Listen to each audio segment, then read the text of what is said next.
Grazie mille, grazie mille. Thank you, Nicola. Hello, kindred souls. Grazie mille, and I'm afraid that exhausts my fluency in Italian.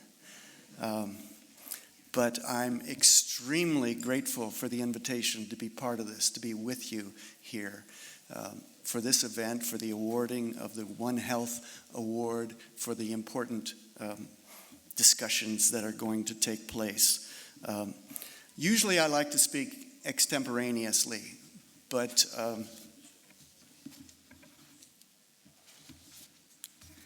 I'm going to speak from some fairly detailed notes this afternoon for two reasons. Because I want to make sure that I get in quite a few things, and because I want to finish on schedule. Although I left my watch down there. Thank you. I'll take seriously your time constraints because I know there are important talks to come, as well as the awarding itself. I'm really glad, very, very glad to be part of this meeting because the subject is so important and because it's more important now than ever before in our lifetimes during a moment when science is under attack.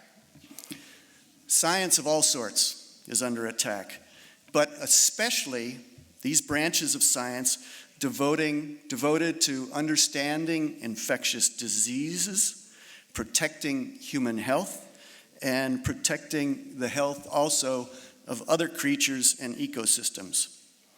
Those branches of science, as you all well know, include virology, genetics, epidemiology, human medical science, and veterinary science. They also include ecology and evolutionary biology. Put them together, let them support and inform one another, and you have the discipline we call One Health. Now, at the present time, those sciences are threatened by ignorance, threatened by repressive denial, threatened by bad political leadership, threatened by loss of funding, threatened by public confusion, and maybe worst of all, by the proliferation of false narratives and bogus assertions disguised as science or mistaken for science, pseudoscience. These threats, they're not unprecedented, they're not unique to our current situation, but you could make a case that they're worse right now than at any other political moment in a very long time. Arguably worse now than in 400 years. I'll come back to that figure, 400 years. First, there's this question. When science is under such attack, when ignorance of science combined with arrogance is rampant among political leaders, and when a tendency towards science denial is widespread among the general public, is science still capable of surprising us? That's what I've been asked to talk about tonight. My answer is yes. In fact, it's more capable than ever of surprising us. I'll talk about that in the context of One Health. But first, I'm going to swing away just a little bit from One Health, briefly, into some other episodes in the history of science. Then I'll come back to discuss some of the surprises that science has delivered and may soon deliver. The starting point for this is to recognize that there are two kinds of surprise that science at its best delivers. And I call those the little fact and the big idea. For instance, on the Galapagos Islands live giant tortoises. Gorgeous animals. Each tortoise is as big as a Fiat Topolino. The different tortoise populations on the different Galapagos Islands are distinguishable from one island to another, just looking at them, looking at the shapes of their shells. That's a small fact. The big idea, which hit Charles Darwin after he saw those tortoises and after he had assembled a lot of other small, surprising facts. The big idea is that all species on Earth have evolved from common ancestors. They've acquired their shapes and their characteristics as adaptations to the particular environments, for instance, the particular islands among the Galapagos archipelago, adaptations to the particular environments in which they live. Darwin himself made a note to that effect before he even got home from the voyage of the Beagle. He wrote this: "These facts, the tortoises, the finches, the extinct fossil mammals on the coast of Argentina, but in particular from the Galapagos, these facts, origin of all my views." That's what Darwin said. His big idea about evolution had come from the little facts of his observations, especially the Galapagos observations. The little facts of science are gathered by disciplined, patient observation, and sometimes by experiment, and there are some other methods of gathering facts. The big ideas are formulated first as tentative hypotheses. When a hypothesis fits an explanation for a very large number of little facts, it becomes a persuasive theory, a big idea. Darwin happened to be very good at both tasks, at gathering little facts and shaping big ideas. Let's look at another scientist briefly who did both. Why did I say a minute or two ago that science denialism and attacks against science are probably worse now than in 400 years? Because it's almost exactly 400 years since Galileo stood trial by the Roman Inquisition for heresy. The heresy of asserting that Earth orbits around the sun rather than vice versa. Just earlier this week, I had the privilege of visiting Galileo's grave in the great Santa Croce Church in Florence, seeing him there, seeing Michelangelo straight across from him. Very powerful experience. But Galileo, back in 1633, at the time of his trial, the dogma at that time, the church's dogma, we have a much different church now with respect to your grace. And dogma at that time said that the sun orbits around the earth. Ptolemy and Aristotle had said that the sun orbits around the earth. The church of the time preferred that idea because it put humans, God's greatest creation, the church taught, put humans at the center of the universe. But Copernicus said, no, Earth goes around the sun. Galileo in 1609 and 1615 said, Copernicus is right. The Earth goes around the sun. Science, as they practiced it, had surprised the world with better telescopes and new data. Galileo himself, with his own improved telescope, discovered that the planet Venus passes through phases of illumination by the sun, from crescent to full, just like the phases of our moon. That made no sense if Earth was at the center of the universe. Galileo also noticed that the planet Jupiter was being orbited itself by 4 moons. That made no sense, again, if Earth was at the center of everything. The phases of Venus said the sun is at the center. The moons of Jupiter said the sun is at the center. Now, you want to talk about new geographies? That was a new geography, putting the Earth itself, geo itself, into motion around another astronomical body. Recognizing that we live on a satellite of a minor star, not at the center of the universe. Small facts that led to a big idea. You want to talk about how science can surprise us? That was a big surprise. And now we're facing the same sort of crisis again, the same sort of crisis that Galileo faced. A new inquisition against the practice of science, the integrity of science, the dispassionate empiricism of science. This is not an inquisition run by the Jesuits, those wonderful men who gave me an education, among others. This is a new inquisition. That's a political inquisition. And it isn't just one American president, that foolish egotist in the White House right now, who's trying to conduct this inquisition. He has a lot of kindred souls, both in America and in other countries, and he's getting a lot of help. So it's our job and it's our duty to push back against the attacks on science, the new inquisition.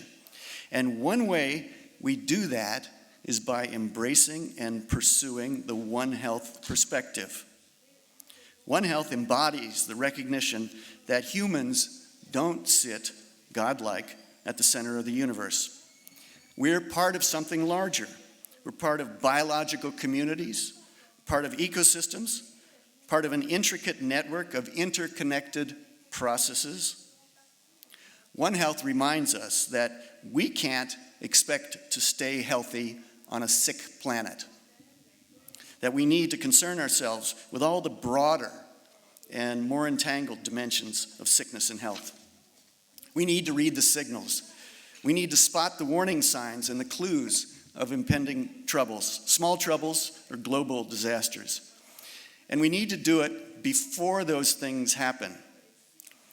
Reading the signals allows us to set up preventive measures, or when preventive measures don't work, to react effectively to global disasters, including global pandemic.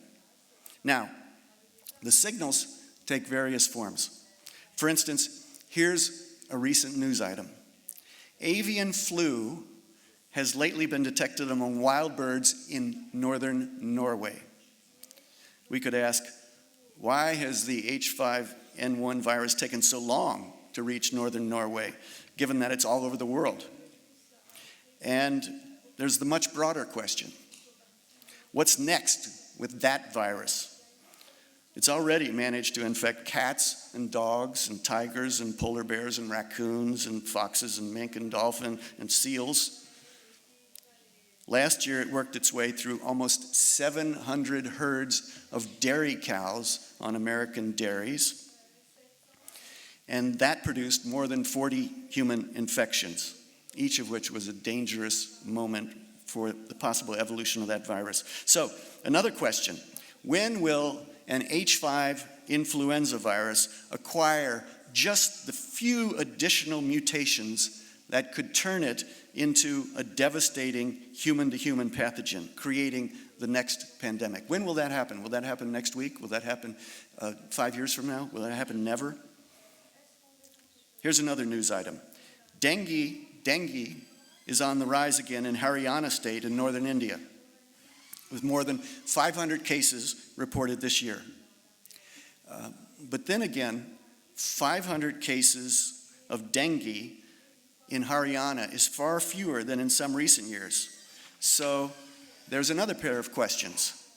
Are these fluctuations somehow related to mosquito population cycles? And are those cycles related to climate change? Another news item. In the Democratic Republic of the Congo, the latest Ebola outbreak has now added at least 18 new cases in the past few weeks, maybe more in recent days, for a total of at least 64 cases, including 42 deaths from Ebola. Behind those numbers is the nagging mystery that's been puzzling scientists ever since Ebola was first recognized in 1976. What's the reservoir host of this terrible virus? In what animal does it hide? What bat? What rodent? Maybe what tick? Where does it hide when it's not killing people? That's a classic One Health question.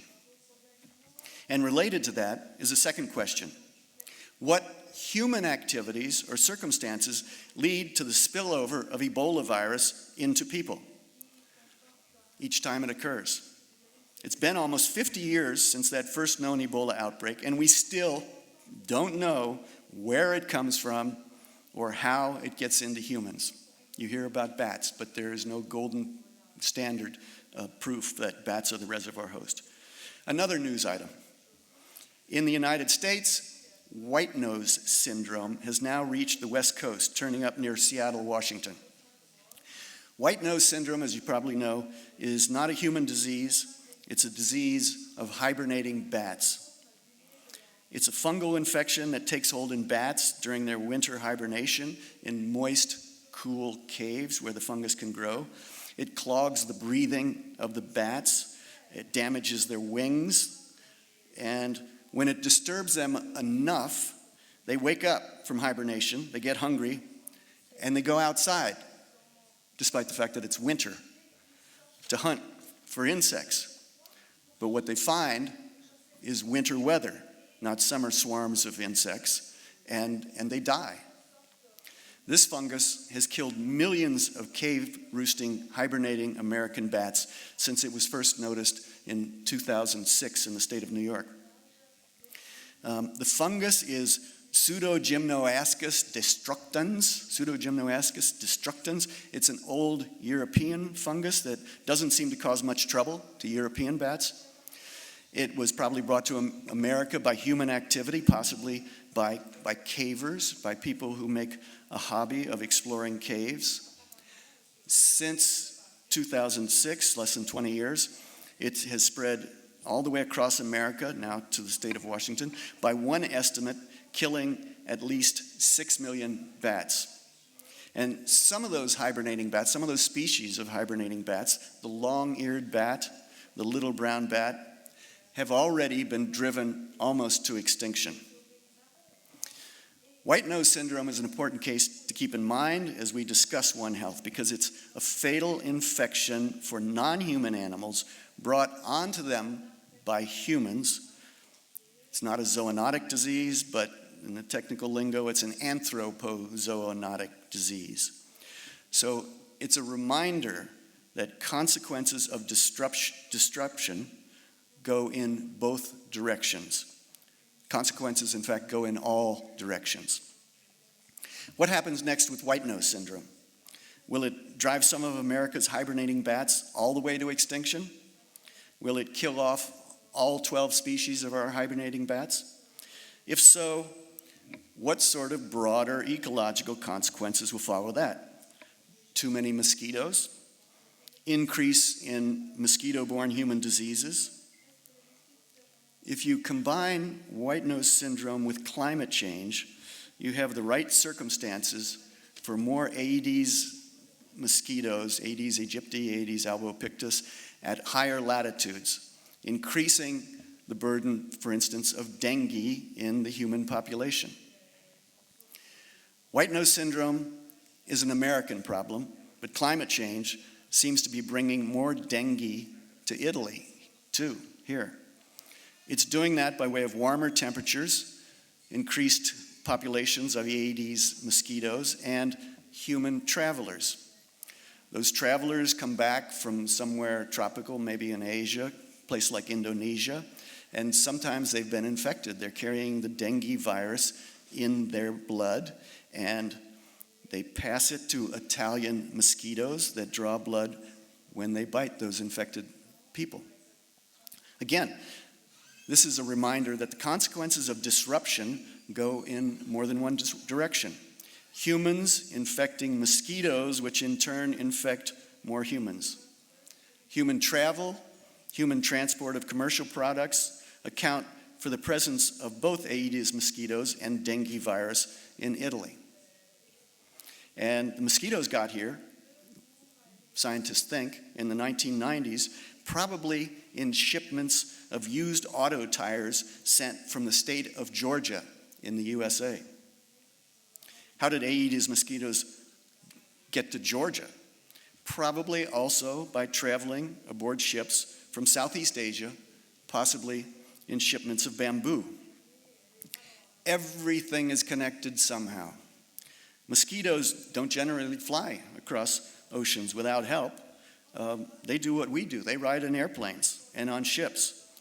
No one is entirely innocent of contributing to these problems, and no one is entirely immune to the consequences.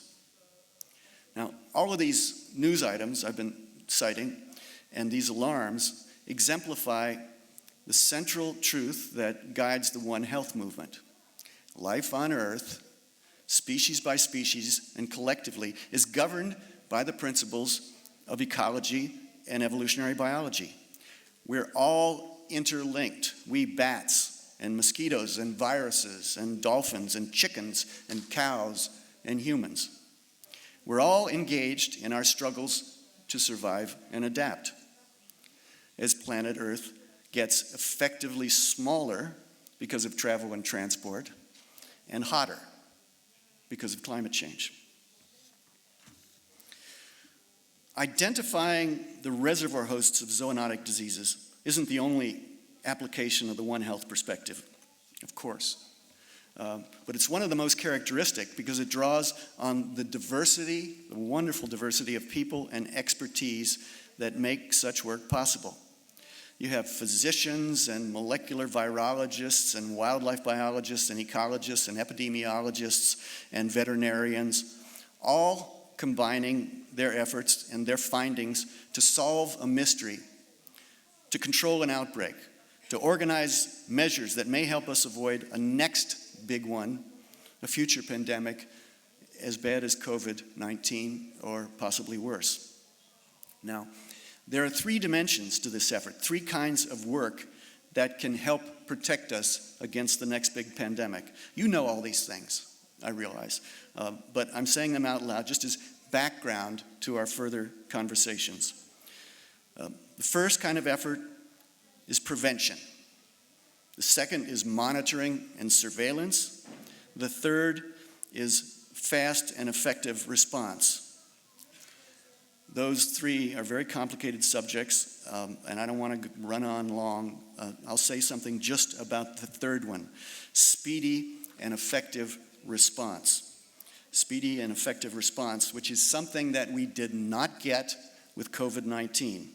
There was no fast, effective, and well-informed response to the early cases in each country, with a few exceptions, such as Singapore. So we had the horrors of overflowing hospitals and morgues. We had that in Bergamo, we had that in New York City, we had that in Wuhan itself and elsewhere. There are some exceptions to this general absence of fast, effective, well-informed response. And those exceptions, those blessed surprises, came from scientific labs and institutions in various parts of the world. I think of the molecular phylogenetics that came out of Andrew Rambeau's lab at the University of Edinburgh, which gave us a picture of how the virus was evolving, diverging, spreading geographically around the world. I think of the pioneering work in wastewater screening at a number of locations that gave us concrete measures of the collective burden of COVID infection in this city or in that one. I think of other scientific breakthroughs and surprises, including, of course, the development of new vaccine models. The mRNA model, but not just that, also the Oxford AstraZeneca model, and some others. New vaccine platforms, new vaccine models that brought COVID vaccines into millions of people vastly more quickly than we could have expected. Those were literally life-saving surprises.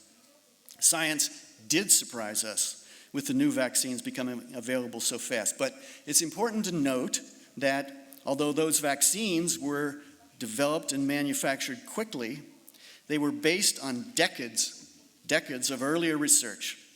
Research by Katalin Karikó and Drew Weissman, among others, those two at the University of Pennsylvania. It was those two, Karikó and Weissman, almost 15 years before the start of COVID, who discovered a little fact that led to a big idea. The little fact involved how human immune systems react to synthetic mRNA of the sort that was contemplated for use in a vaccine before COVID even came along. The problem was that human immune systems generally overreact to synthetic mRNA, evoking not just a healthy immune preparedness, but a dangerous inflammation. That's how our bodies respond, generally, to synthetic in vitro mRNA. But Carrico and Weissman discovered if you change just one small molecule in your synthetic mRNA as you make it, if you change uridine to pseudouridine, never mind exactly where those are in the molecule, then your synthetic mRNA can invoke just the right sort, just the right level of immune response to generate protection against a virus. That was the big idea. Science surprised us with that discovery when we needed it. And yes, of course, science is still very capable of surprising us, even in this period of science denial by politicians, defunding of science, and distrust of vaccines by so many ill-served and misinformed people. But it's crucial to remember that science takes time, science takes money. The big ideas are based on little facts, and the little facts have to be gathered carefully and patiently over a span of years, sometimes decades. If we don't continue to stand up for science, to support science, to protect science from politics, then the biggest surprise that science will deliver to us is that it won't be there when we need it. Thank you. Thank you.